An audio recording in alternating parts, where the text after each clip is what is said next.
أعوذ بالله من الشيطان الرجيم. بسم الله الرحمن الرحيم. ولا يحزنك الذين يصارعون في الكفر إنهم لن يضروا الله شيئا يريد الله ألا يجعل لهم حظا في الآخرة ولهم عذاب عظيم. سورة آل عمران آيات نمبر 1 ولا يحزنك الذين يصارعون في الكفر ندی غمجن کوي تا الذين عاکسان يصارعون في الكفر شعاوی تیزی کی في الكفر فكفر کی انهم یقینا هاوی لن يضر الله هیڅ کله به ضرر ونرسي الله عز وجل شيئا د هیڅ شي ضرر الله عز وجل ته ونرسي. يريد الله غار الله عز وجل الا يجعل لهم حظا شو نغرزي دوی لره حظا حصہ في الاخره فاخرت ولهم عذاب عظيم او د دوی لپاره لوی عذاب دی. د دې آیاتو د مخکنی آیاتو سره ربط دادی چې په مخکې آیاتو کې الله عز وجل د کافرانو خرابي بیان کړه چې هغوی د کفر خبرې کولې او د مسلمانانو تر مابین فتنه او فساد خبراو. نو ډیر روانو آیاتو کې بیا پیغمبر علیه الصلاۃ والسلام ته تسلی ورکړي او مؤمنانو ته تسلی ورکړي چې د کافرانو په خبرو باندې چې هغوی د حق واوري او یا دین پریږدي په دې باندې تاسو غمجن کېږئ مه. دا د دوی د کفر طرف ته ورتلل او د اسلام اوشتل دا د الله تعالی دین ته یو ذره تاوان نشي رسولی، بلکې دا د دوی خپل تاوان دی چې دوی به د آخرت په ورځ باندې سزا ویني. ولا يحزنك الذين يصارعون في الكفر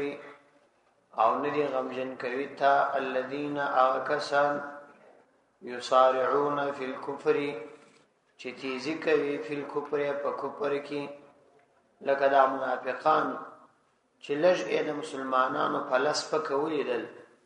مسلمانان کمزوري ولیدل نو یې کفر ته تیزی وکړ،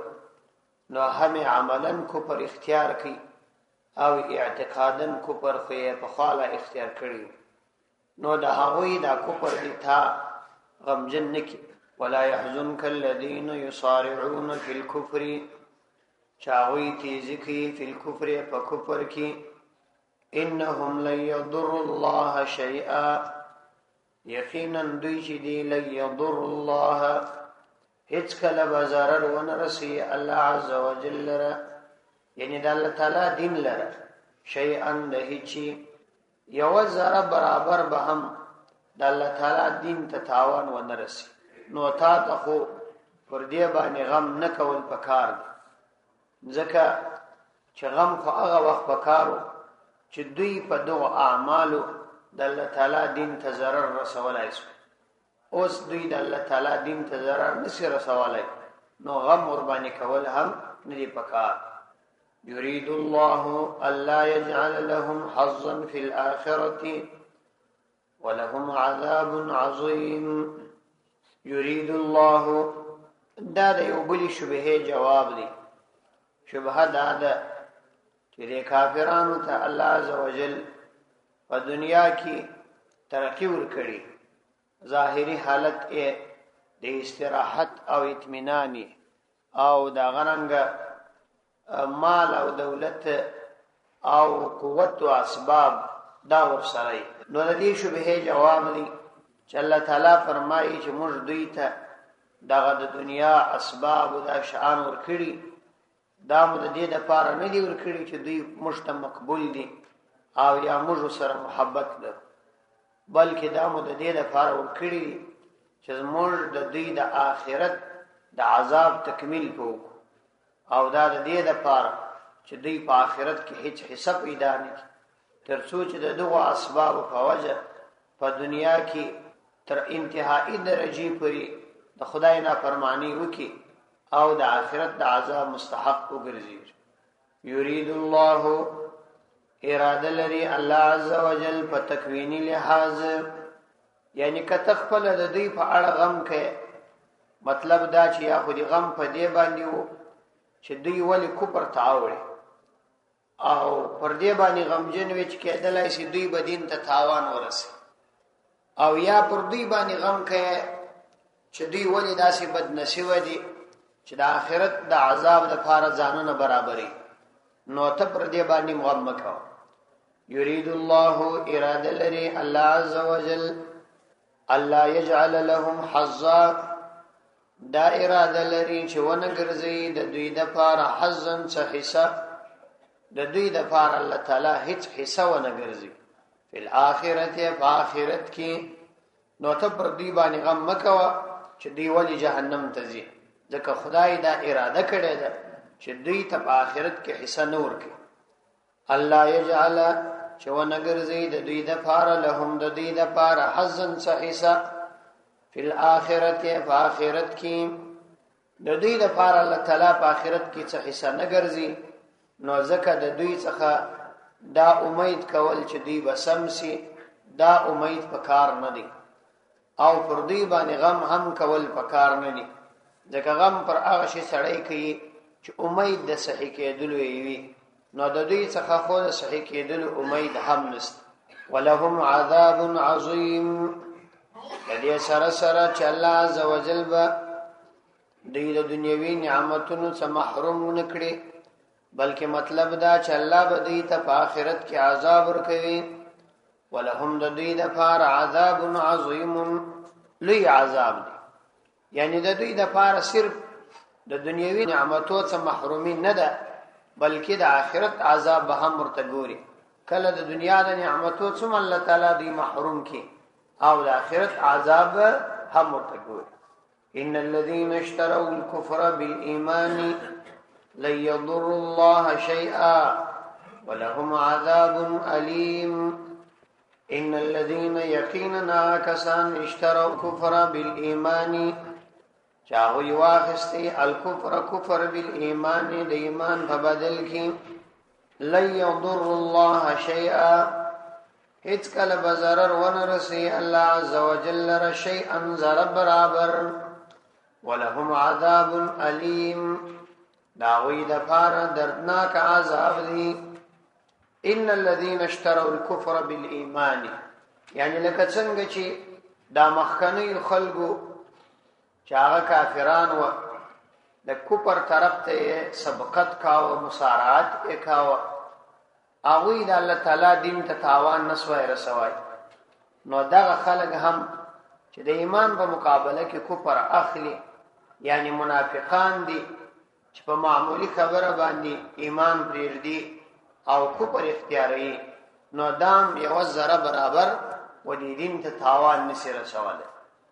ان الذين يقينا اغكسان اشتروا الكفر،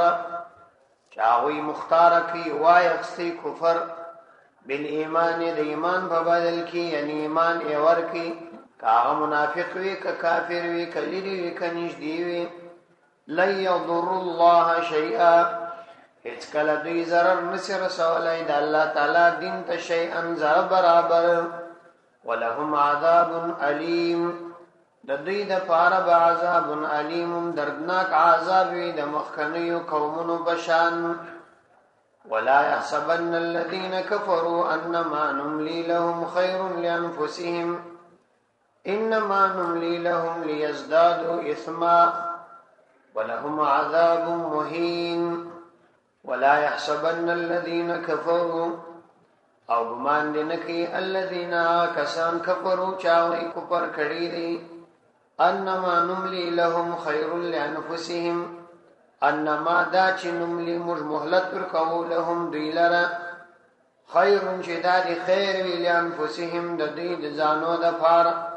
انما نملی نو یقینا موږ مهلت ورکوو لهم هغوی لره، لیزدادو اثما، لیزدادو دپاره د دې چې زیاته کړي هغوی اثما ګناه، ولهم عذاب مهین، ولهم داوی دپاره عذاب مهین، سپکون کی عذاب دی. دا د بلی شبهه جواب دی چې د کافرانو ته الله عزوجل په دنیا کې مال او دولت ورکړي نو دا یې ولې ورکړي الله تعالی فرمایي دا موږ د دې لپاره ورکړي چې د دوی ګناهونه نور ور زیات او دوی په تدریج باندې د الله تعالی د عذابونو مستحق وګرځو ولا يحسبن الذين او ګمان دي نه کوي الذين اغكسان كفروا چاوي کفر کړي دي یعنی کافران دي دا ګمان نه کوي انما نملي دا چې موږ مهلت ورکو لهم دوی لره خیر چې دا بد دوی د پاره خیر وي انما یقینا دا چې نملي موږ مهلت ورکو لهم دوی لره خیر چې بهتر دی وی لانفسهم د دوی د ځانو د پاره یعنی دا کافران دي دا ګمان نه کوي چې کومر دوی ته مهلت ورکو چې دا مهلت ورکول به د دوی د پاره خیر وي دا د دوی د پاره خیر نه دی بلکې دا د دوی د پاره په عذاب کې ترقی او د عذاب زیادت ځکه د کفارو دنیوي عيش او عشرت دا په حقیقت کې د الله تعالی د عذاب تکمیل دی یعنی د عذاب د کاملیدلو د پاره الله تعالی دوی ته په دنیا کې دغه قوت ورکړي او استراحت او اطمینان ورکړي انما نملي لهم ليزدادوا اثما هیڅ کله داسې نه ده یعنی هیڅ کله خبره داسې نه ده چې دا د دوی د پاره خیر وي انما نملي یقینا مهلت ورکو لهم دوی لره ليزدادوا اثما د پاره د دې چې ورزيات کې اسمن چې زیات کې اسمن ګناه یعنی د عمر په ډیروالی او په استراحت باندې به دوی خپل مال او خپل ځان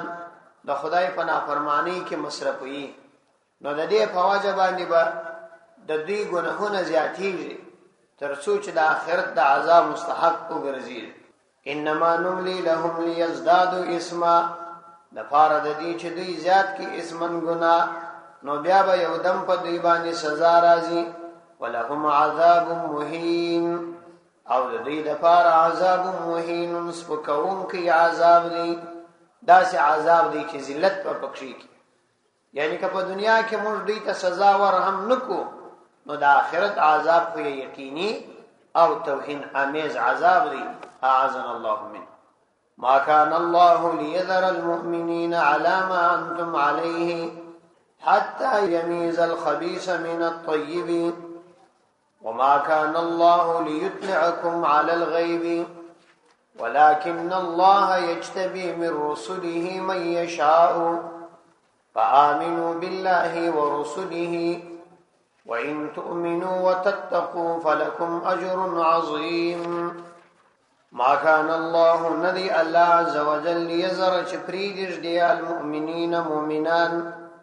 على ما انتم عليه پر اغا حالت چتاسو قربانیاز حتى ترسو يميز الخبيث چ جدا کی الخبيث نافاق من الطيب د پاک وما كان الله او ندي الله عز وجل ليطلعكم چ اطلاع در کی تاسو لرا على الغيب پر غیب باندې ولكن الله لكن الله عز وجل يجتبي مختار کوي من رسله دخل رسولانو من غڅوګ یشاء شوي غواړي فآمنوا بالله نو ایمان راوړي په الله باندې ورسله د الله پر رسولانو باندې وان تؤمنوا وتتقوا کچیر تاسو ایمان راوړي او تقوا مو اختیار کړل فلکم اجر عظیم نو تاسو د فار ډیر لوی اجر دی ما كان الله ليذر المؤمنين دی آیات کې الله عزوجل دی ویل شبهه جواب کې دی شبهه جواب خدا وسو چې کافرانو ته په دنیا کې دا ترقی او د مال او دولت او ظاهری اسباب او نشو نما دا د دې د پاره نه ده چې دا د دې د پاره خیر بلکې دا د دې د پاره ده چې الله عزوجل دې په عذاب باندې گرفتار کړي او بیا د آخرت د عذاب مستحق وګرځي اوس د دې شبهه جواب دی چې شنو د مؤمنانو ته بیا ولې الله تعالی سزا ورکړي مؤمنانو ته بیا ولې مصائب راځي پریشانی راځي کافرانو ته خو سید مال او دولت په دې خاطر ورکول کیږي دا مؤمنانو ته په مصائب او پریشانی ولې راځي فکار خدا و چې مؤمنانو ته باید نه راتلای ولدا د الله تعالی دوستان دي او د الله تعالی دوستانو ته تکلیف ورکول دا خو نو مناسب الله تعالی د دې جواب کوي چې اصل د مصائب او حوادث راتلل پر مؤمنانو دا د دې د پاره دي چې په دې مؤمنانو کې خبيث او طيب سره جدا شي ځکه د مشکلاتو په وخت کې مخلص ملګری او غیر مخلص ملګری دا دواړه معلومي نو د دې د پاره موږ پر دې بندگانو باندې پر دې خپل بندگانو چې مؤمنان دي مصائب راولو وما كان الله ندي الله عز وجل یعنی الله عز وجل دا ترتیب دی لیزر المؤمنین ندی الله عز وجل چپری دی مؤمنان علامه انتم علیه پر هغه حال باندې انتم علیه چې تاسو پر هغه باندې یاست الله پر هغه حال باندې تاسو نه پریږدي چې په کفر او ایمان حق او باطل مؤمن او منافق کې د الله تعالی د ورکړل شوی دنیوي انعامات په اعتبار فرق او امتیاز راغلی نیوی تر هغه وخت پر الله تعالی تاسو پر دی خپل حال نه پریږدي د کفر او ایمان د حق او باطل د مؤمن او کافر تر مابین په فرق معلومیږي نو الله تعالی تاسو داغه سي پریږدي نه پر د دنیوي انعامات باندې بلکې فرق به ضرور کوي نو هغه فرق بداوي چې پر مسلمانانو بشدائد مصائب دار نازلین تر هغه وخت به پوری ودا سلسله جاری وي تر سوچ خبيث او طيب سره جدا شي حتى يميز الخبيث در سوچ جدا کې الخبيث خبيث من الطيب د پاک څخه خبيث مراد منافق دی او د طيب څخه پاک مؤمن مخلص دی تر سوچ الله عزوجل دا سره جلا کړی ني او دغه جلاوالی دا تبین او امتیاز دا په مصائب او مشکلات راتللی شي او په مشکلات او مصائب سره پورا واضح کیږي اوس نو کچیر د یو چا په ذهن کې دا خبره ورسي چې الله تعالی خو بیل دا مصائب او مشکلات هم دغه امتیاز را وستلی شي چې د وحو په ذریعہ باندې مشتقوي چې پلانې منافق دی او پلانې مؤمن دی نو الله عزوجل د مصائب او مشکلات او تدبیر ته ضرورت نه لري الله عزوجل د دې جواب پر راتلونکي آیات کې ورکوي چې دا د الله تعالی د حکمت تقاضا ده چې الله تعالی تاسو په غیب نه خبري ځکه الله تعالی په غیب یوازې خپل انبیا خبري بل څوک نه خبري نو د حکمت تقاضا ده چې الله تعالی تاسو په غیب نه خبري نو لا محاله به امتیاز په یو طریقه باندې راځي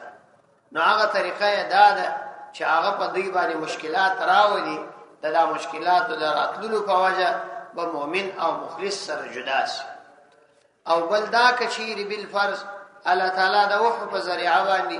مؤمن او منافق معلوم کړي د پیغمبر علی السلام په ذریعہ باندې هر بنده ته دا وروشي نو بیا به منافق منینه ولی هغه بوای چې ته خود رواغ په ما پرې تړي لیکن کله چې د منافق د خلیه څخه خپل دا خبري واوري او د عمل څخه د منافقت عمل خپل ولیدل شي نو بیا دا منافق عذر هم نسی پیښولای کته تعلق سره وشکه او رابطه سره ونه لري نو الله تعالی در روان سوال جواب کی وما كان الله ليطلعكم او ندی الله عزوجل ليطلعكم چې اطلاع درکې تاسو لره یعنی الله تعالی د خپل حکمت په تقاضا داسې نه کوي چې تاسو ته دې اطلاع درکې بلا واسطه او ابتلاء او امتحان على الغیب پر غیب باندې الله تعالی دا کار نه کوي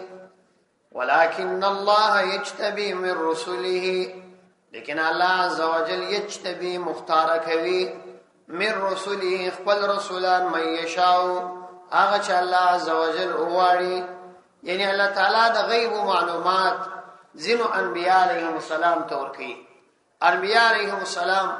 د غیب په مسائل او په خبرو باندې پوکي هر بنده ته دا نور کوي لیکن الله عزوجل یجتبی مختار کوي من رسوله د خپل رسولانو څخه من اغسو کې شاو چې وای غواړي یعنی په کوم خلکو کې چې څوک د رسول په حیث انتخاب کې نو هغه د غیب په خبرونو او معلوماتو باندې پوکوي مطلب دا چې د انبیاء علیهم السلام هغوی بلا واسطه د حوادثو د غیب په خبرو باندې الله تعالی مطلع ګرځوي، اطلاع ورکوي. فآمنوا بالله ورسله، انبیاء علیهم السلام ته د الله تعالی د طرفه علم غیب دا ورکول کیږي.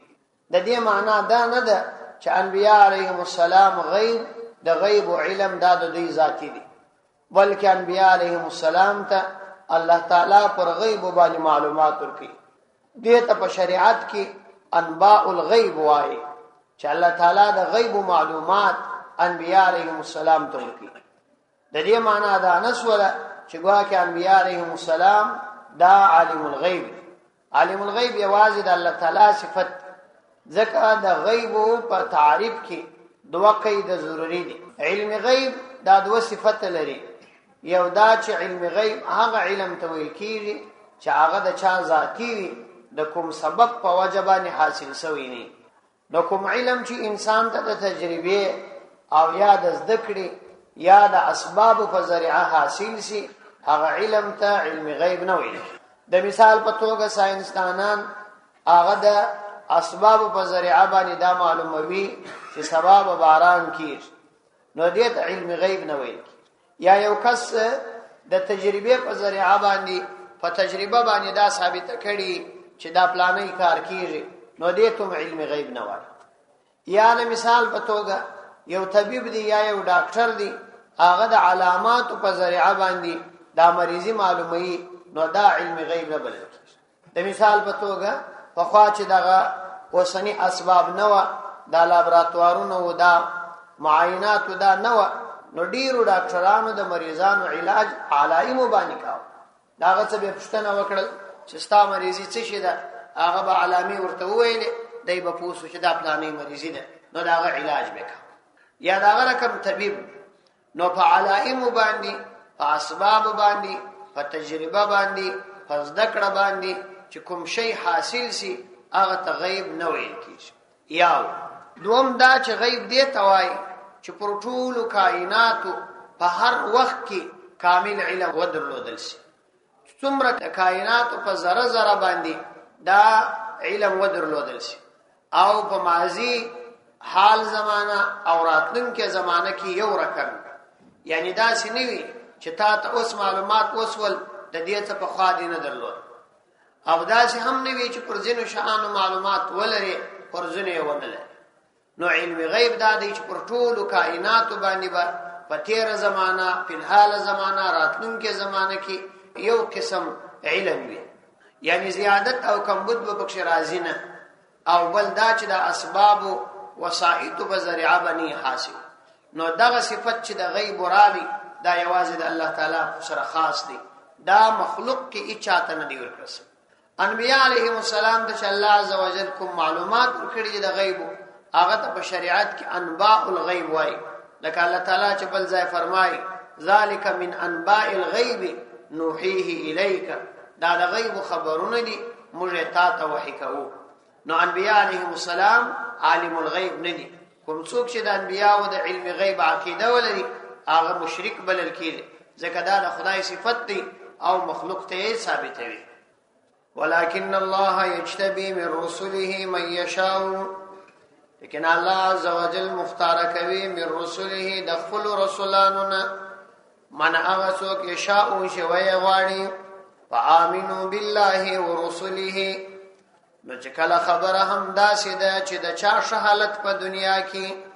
دا د هغه د مقبولیت علامه نه ده، او د کوم مؤمن بد حالت په دنیا کې دا د هغه د مردودیت علامه نه ده، او خبره هغه یوازې او یوازې په ایمان او کفر کې منحصره ده، چې کفر په هر حالت کې بد دی، کمالدار وي کني، مؤمن په هر حالت کې خیر دی، کمالدار وي که فقیر وي. فآمنوا بالله ورسله، نو تاسو ایمان راوړئ په الله عزوجل باندې، ورسله د الله په رسولانو باندې. وإن تؤمنوا وتتقوا فلكم أجر عظيم. وإن تؤمنوا کچیر تاسو ایمان راوړئ، وتتقوا او تقوا مو اختیار کړل د کفر او ګناهونو څخه، فلكم أجر عظيم، نو تاسو د پاره عظیم اجر دی. صدق الله.